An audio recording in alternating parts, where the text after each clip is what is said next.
everyone. This is Rain Ursomarso. I'm the news senior editor for BayWa r.e.view, and I'll be taking the reins over from Tom Miller for the Solar+Review podcast. Tom sends his best to all our listeners and thanks you for the years of tuning in with him.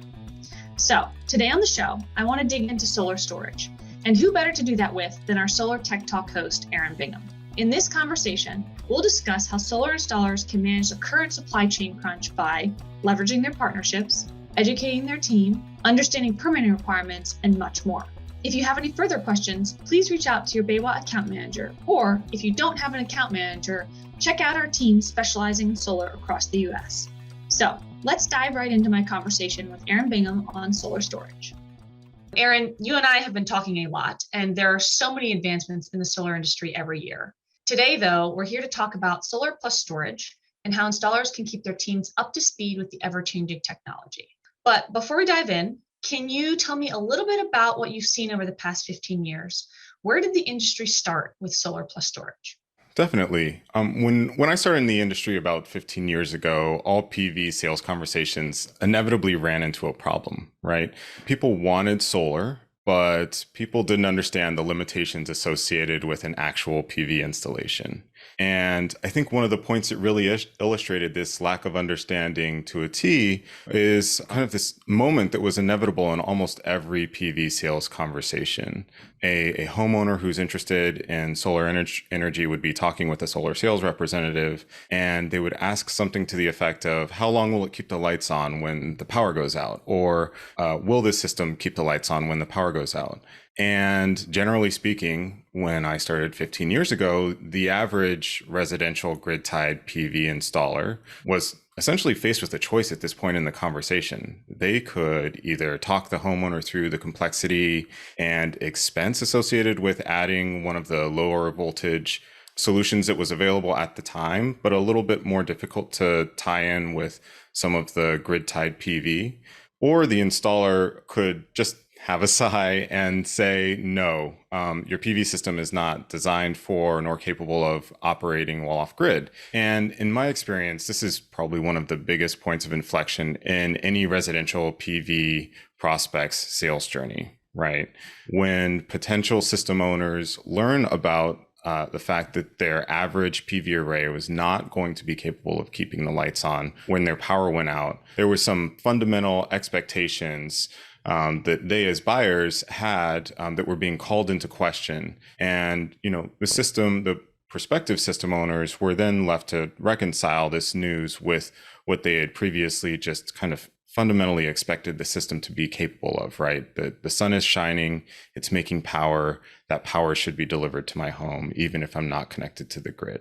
Yeah, that is such a hard reality for so many homeowners, especially because many homeowners really want to adopt solar, not just for self-sustainability, but also for resiliency and environmental reasons. And so all of those challenges make it really hard for solar installers to have those conversations. But things have gotten better, right? So where are we today?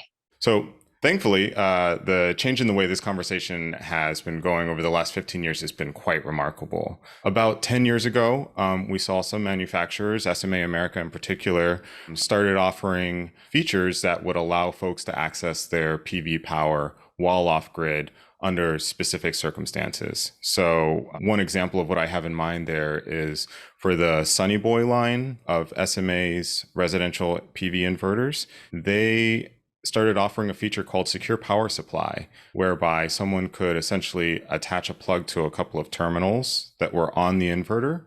And in the event of a power outage, a homeowner could flip the switch on the inverter, and the power that was being generated by the PV system to a certain extent could be fed through those terminals and out to just a everyday standard plug that a system owner could use to charge a phone or another small electronic device, right? So there were limited solutions, and about 7 years ago, lithium-ion battery costs started dropping quite precipitously. And what we saw between 2010 and 2015 were lithium-ion battery costs that fell by 2/3, right? And that trend essentially has continued. As these costs were falling, we started seeing residential home energy options that could be sold more directly in tandem with PV systems. So I think a really good example of this summer is the Tesla Powerwall 1, which was designed to be paired with the Solar+Storage inverter. The Solar+Storage was a DC coupled residential inverter that was designed to be paired with both a battery and a PV system. So both SolarEdge and Tesla are really trailblazers in the residential grid-tied energy storage plus PV space. And 7 years later, just about, we're now living in a world where customer expectation dissonance on this front has reduced dramatically. And what I mean by that is just that over the last 3 years, we've seen a dramatic shift in the available storage options that are on the market. And we're increasingly seeing new options that are designed to meet homeowner needs without a massive overhaul of homeowner lifestyle. This is really great because it really eases those conversations that homeowners are having with installers, and solar salespeople can finally say, yes, the PV system plus storage that I'm selling you will keep your lights on. But they can only answer that way if they're armed with the right equipment solutions to make it happen. So this development presents our industry with a new challenge.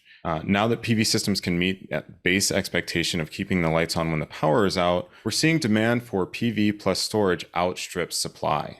Yeah, Aaron, I'm sure most of us are feeling that it's really exciting to be working in the solar industry, especially when storage is really taking off, right? So now that installers can finally say yes, there's a lot more to talk about. But as we all know, supply issues can be a real damper on installers trying to convert homeowners to solar. Let's talk a little bit about what solar installers can do to help our industry catch up to homeowners' demand. To start, finding support in the supply chain is really important. And so where should solar installers be looking for support, and what should they be focused on? Installers should be focused on making sure that they're getting support first and foremost, of course, from their distribution partner. So they should be working to have conversations with all of their suppliers, and they should be developing a plan with their suppliers.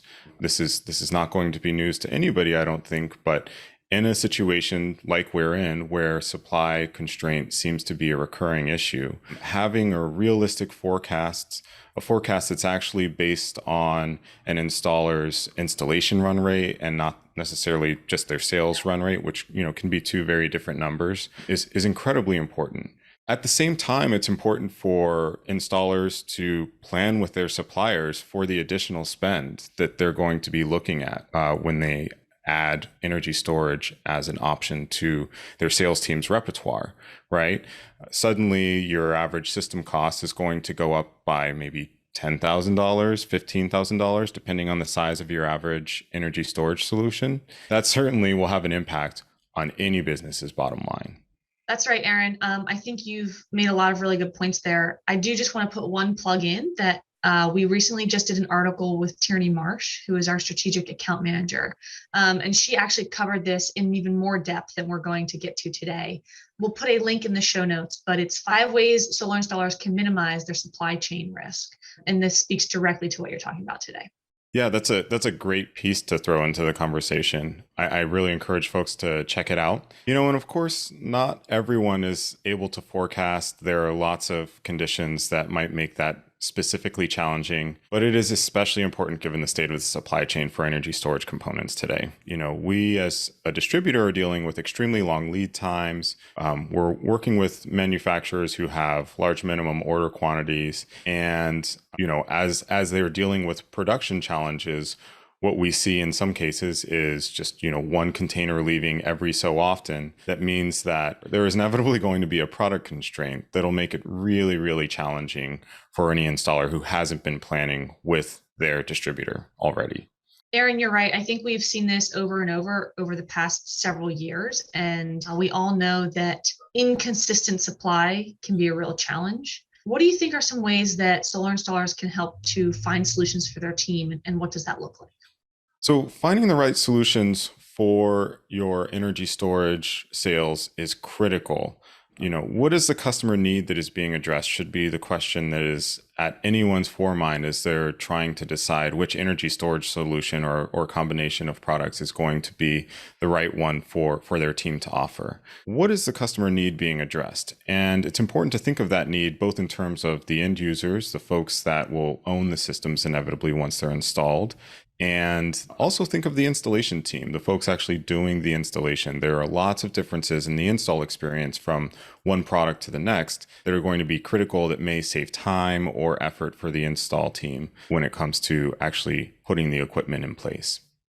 So I think the key piece that I'm seeing over and over is that setting the teams up for success requires forecasting not only your supply chain, but understanding how that supply chain and those constraints are going to affect your team down the road, and making sure that you're really getting the products you need at the time that you need them. But what you're saying here too is that sales teams need to be prepared to have the conversations with the homeowners that reflect those changes in those supply chain constraints. So setting the sales team up for success is really important.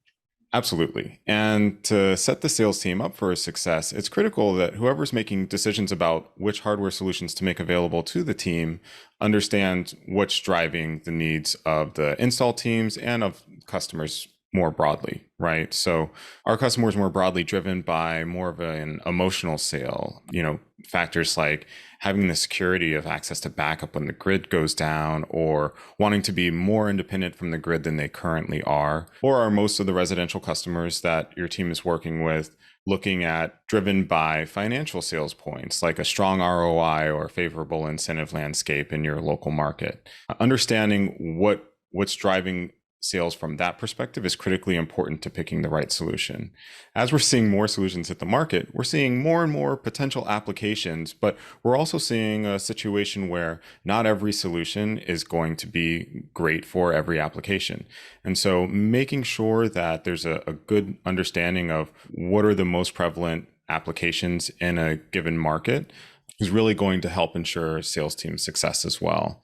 Another factor is going to be, installers that are serving customers who want PV installed at the same time may want to go with a different solution than an installer who's serving a customer base that may have a little bit higher PV penetration already and may have more interest coming from folks who got PV systems installed today, but they'd like to add energy storage or maybe expand their system and add energy storage. There are different solutions, I think, that are going to be a better fit for those different applications. And I think one last point that I hinted at earlier, but that I really would want to reinforce with anybody looking at getting into the energy storage sales business and installation business is that it's important to factor in what your install crews will be capable of doing, right? Will the install crews have the team power needed to lift heavier battery solutions onto the wall? Some solutions may require 2 to 3 people to be lifted onto the wall, and that can be a limiting factor for some smaller teams. So, there are modular solutions out there that allow for an installation by maybe just 1 or 2 solar installation professionals. And those solutions may be a better fit if your install crews are working with fewer folks. Yeah, I think this goes back to the original question we were answering a while ago, which was, yes, now you can have solar plus storage, or you can have batteries, but you can also say yes, and here are the different options you have. And those options, whatever the solar installer chooses to offer, are based off of what works for the company, what works for the actual installation team, and then what works for the homeowner. So it's a wider breadth of options now.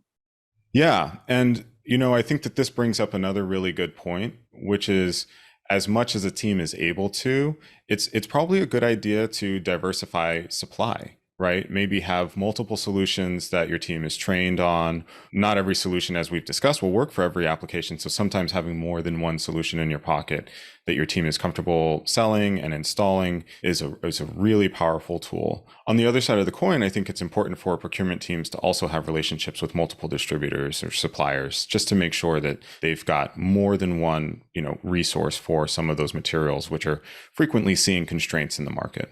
Yeah, Aaron, this is all such helpful information that I think installers can adopt to keep their procurement processes more resilient. I do want to go back to the first point you made. We do a lot more than just helping our customers plan. What are some of the other ways that we and solar equipment manufacturers help installers succeed with their supply chain challenges? And what ways can solar installers be looking to their suppliers for support? I think one of the things that we haven't really touched on yet, but is really, really important, is that not only are your distributor sales reps resources for your team to learn more about the products that are available, but the manufacturers are also making a lot of strides to make sure that everyone who's installing their products are trained and able to do it safely.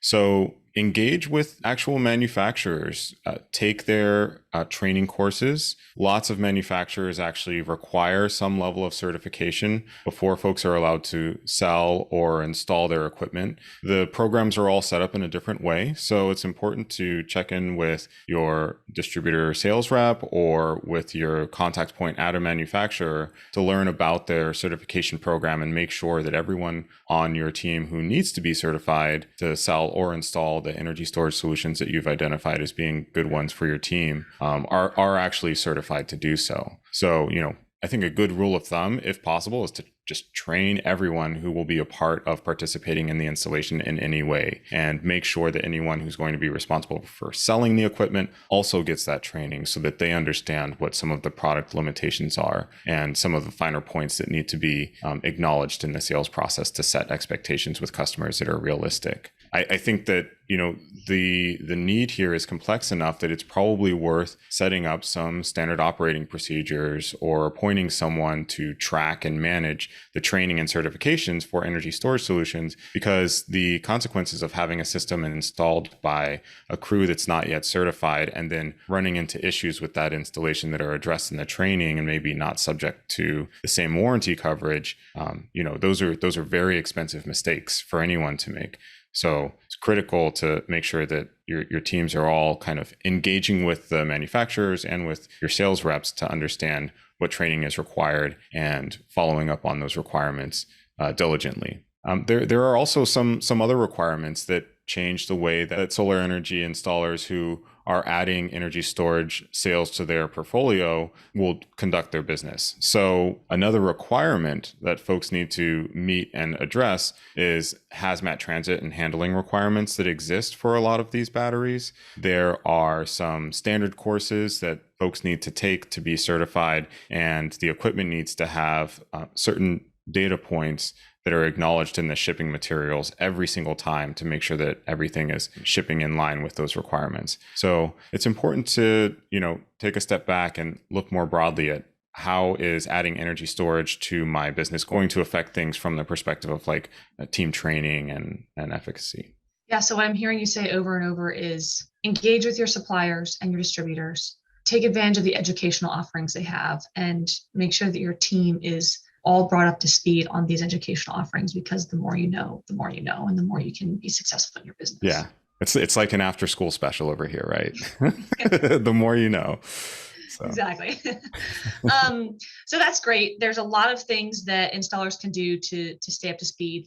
But we have also recently heard that there's some roadblocks out there, especially when it comes to working with AHJs. What can solar installers do to minimize delays in their project processes when it comes specifically to AHJs? I think that the experience with getting systems permitted and getting systems permission to operate has varied quite a bit in the energy storage market segment. One of the things that we've seen is installers who are working with AHJs where there isn't a lot of energy storage that's been installed already are often in a position where they have to educate their AHJ to a certain extent. And, there's a bit of course, give and take where the installer really needs to understand what the requirements are that have been established by the AHJ in order to be able to have those conversations. So installers should engage with their permitting offices, with their inspectors' offices to make sure that they understand what's going to be required in order to get the systems that they're installed permission to operate. And energy storage requirements are and have been especially recently, subject to rapid change, right? So it's going to be an ongoing conversation with those parties to make sure that your team is always up to date on what's required and how they need to be installing these systems in order to make sure that everything goes smoothly from commissioning on up through the day that the system actually goes live. Yeah, it's interesting. A lot of counties and cities and municipalities don't have a blueprint that they're following for permitting for solar. And so they're figuring it out as they go. And a lot of times that means that the installers need to support that learning process for the HJs. Yeah, and it is getting better. There are some initiatives out there right now. I think there's an Orange Button initiative that is working on standardizing some of the permitting processes associated with PV+storage installations. And I think as they make strides in that, we'll see improvements in this arena. But for now, it's really incumbent on each installation professional and each team to make sure that they know what it's going to take to get their systems up and running. Yeah, that's good to hear that there's some things happening more in that space. But I do want to ask, though, before we end here, are there other requirements that installers should be looking out for? Because AHJs are very important, but what else should they be looking for when it comes to requirements? Yeah, there are certainly requirements that are spelled out in some of the warranty letters for the energy storage solutions and the, related components, inverters, switching gear, etc. These warranty coverages are often different than what we see for PV solutions.